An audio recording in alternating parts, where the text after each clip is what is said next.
Pelaksanaan launching Pilkada Sumsel yang dilakukan pada Minggu malam di halaman kantor KPU Sumsel cukup meninggalkan banyak polemik.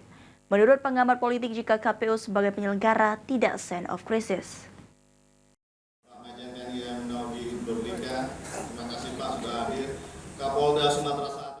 Pengamat politik Ade Indra Chaniago cukup menyoroti pelaksanaan launching Pilkada Sumsel yang dilakukan pada Minggu malam di kantor KPU Sumatera Selatan.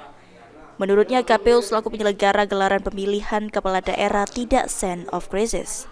Ade sendiri menyoroti adanya dugaan proyek dari pelaksanaan launching Pilkada, sehingga kedepannya akan menjadi sia-sia karena yang dihasilkan dari Pilkada bukan pemimpin tapi pimpinan.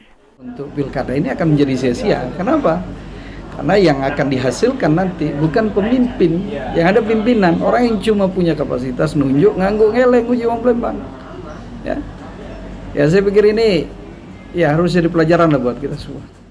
Sebelumnya, pengamat politik Bagindo Togar juga menilai jika launching Pilkada pada Minggu malam menjadi sebuah ajang showbiz entertainment dan tanpa adanya muatan lokal. Firman Hidayat, PAL TV.